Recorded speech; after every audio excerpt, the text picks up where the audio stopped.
Hello and welcome to Hank Games Without Hank. My name is John Green. I'm the manager of the Swindon Town Swoodly Poopers. Our star players are John Green and John Green. And today I'm coming to you with a very special interview. That's right.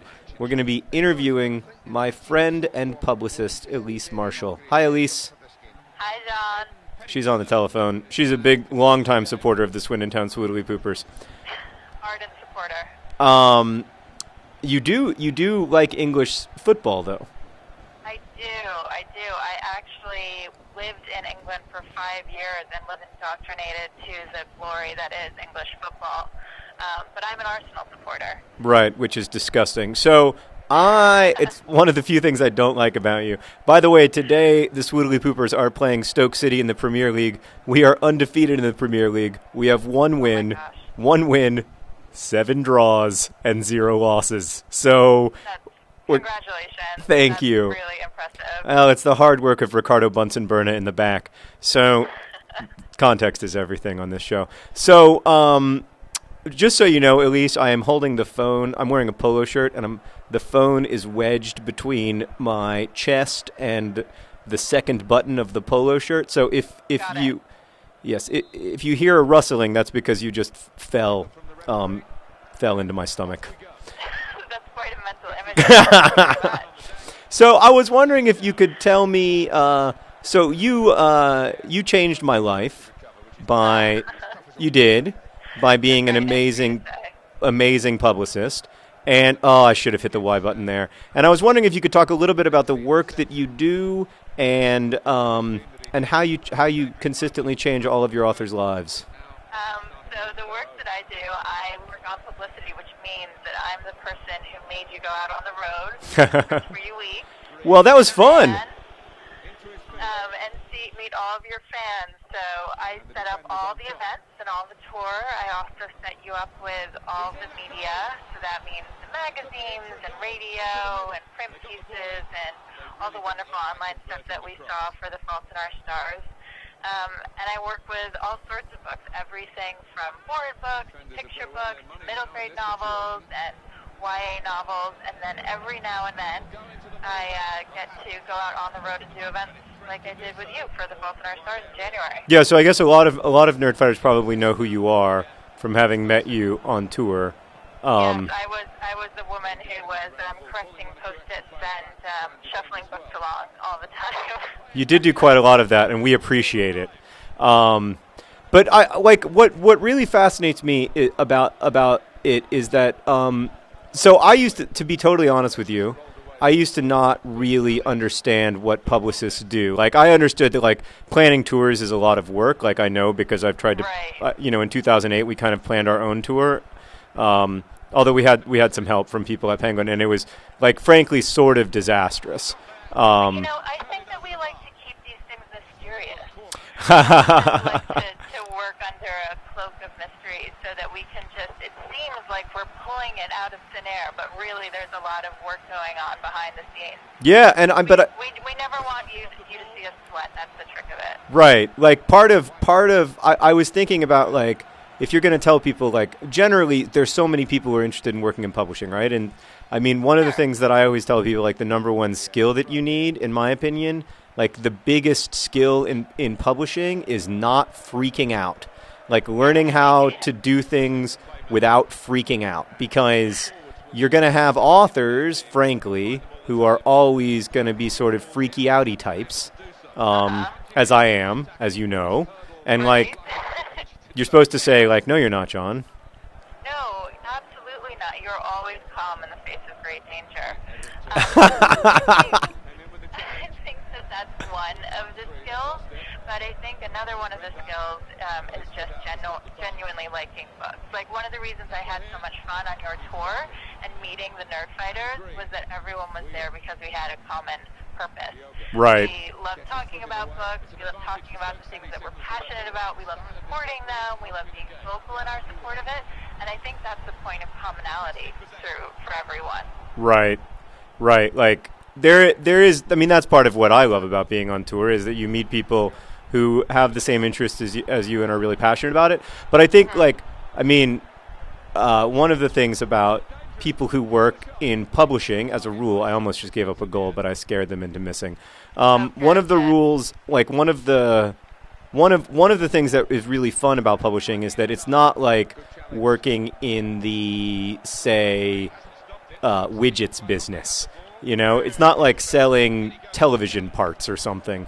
Right. Everybody who does it genuinely believes in the importance of the work and like genuinely likes books and likes to talk about books. And really, at its best, your job is an extension of that, right? Like it's an extension of your interest in talking about books. It's a way to talk about books with, you know. I just figured out a way to get paid for it. Right. I mean, who would have thought all these years later that's what I get to do? Yeah. But it's nice because I get to talk about books all day, every day, and even when I'm out of work. So that extends to things like I wear my DFTBA shirt to the gym. Do you sometimes wear your DFTBA shirt to the gym? Pardon? Do you sometimes do that for real? I do. I really do. The shirt that I got on tour, the navy blue one with the white print. I appreciate you doing that because that helps extend our brand because the people you go to the gym with, probably not nerd fighters. No, I know. I'm really disappointed. The gym here in Tribeca, no one stops me. Yeah. I have to say, that doesn't surprise me. There are some nerd fighters in Tribeca. We just don't have gym memberships. But the other thing that publicists do, and you know what I'm working on right now, is DEA, because you're coming here next week. You're going to be here for an entire week in New York. Right. Well, not an entire week, but I'm going to be in New York next. Well, we have to. They think this is being recorded live. So in their mind, hold on, I have to make a substitution. Things aren't going well. In their mind, it's Monday. By the way, it's still a 0-0 draw. We've got. I mean, I don't understand what the problem is because we've got twice as Vice. Vice playing right mid. Maybe we need McGoldrick. That doesn't seem right, but that's what I'm going to do. I'm going to bring in McGoldrick because one of the things I like about English football versus American football is that in English football you only have a limited number of substitutions. Right. You can't just swap people in and out willy-nilly. It's not like the kind of sissy thing in America where like when people get tired they can just get off and then come back on the field. Yeah. You really have to be committed and think strategically about who you're substituting. You're absolutely right. That is one of the central. I mean, there's so many things I would argue to like about English football over American football, but that is definitely one of them. All right, I just made 3 substitutions all at once because I read on the internet that that's how you're supposed to do it. Well, also things come in threes, so I'm pretty sure that's good luck. That probably I'm going to score now. You're definitely in for a guaranteed win now. I briefly forgot which side was like which side I was attacking. So right, so they think that it's Monday, in which case I'm in New York, but it's actually Friday, and we are filming this in the past. But yeah, so I'm going to New York, and there are a bunch of other Penguin authors who are going to be there, and then you have to like coordinate all that stuff, and that seems very complicated. Yes, but it's one of the fun parts of my job. Is it fun? It is. I like hanging out with you guys. It's nice to actually see the authors that I'm working with instead of just talking and emailing you and pestering you with all of these questions all the time, which is what I do. Which is what I do on a mostly daily basis. I like it when you call me. I'm never unhappy to be called by you. Okay, Which, by the way, puts you in a really distinct minority. You just made a huge technical error. Like all the time. Yes, maybe I will be mad. McGoldrick! You're tough, you're strong! Oh, he's not strong enough. Oh, that's frustrating. So when you're planning for something like BEA, this big conference that's going to have like, I don't know, how many authors? Like 15 or something? A lot. Yeah. Like 20,000 people there. 20,000 people are going to be there? Authors. Now I'm getting nervous. You shouldn't have told me that. I'm going to screw up my big speech. I heard in conversation today because I was talking about you. Someone called you the YA equivalent of Justin Bieber.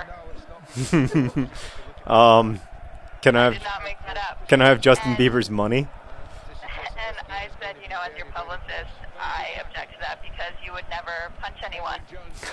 Justin Bieber punched someone?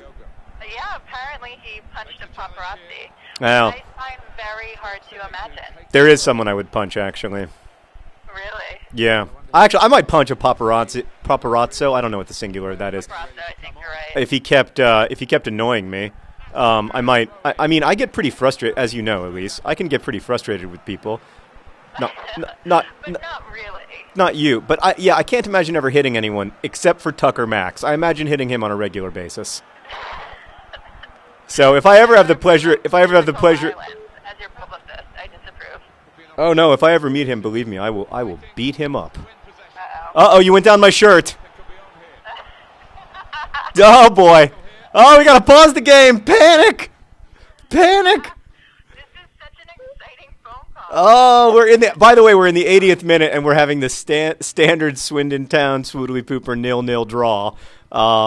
The kind of result that excites the supporters and makes them keep coming back for more. I can't get back to the perfect balance. Oh, I had you just perfect before. All right, so So getting back to the Justin Bieber comparison. okay.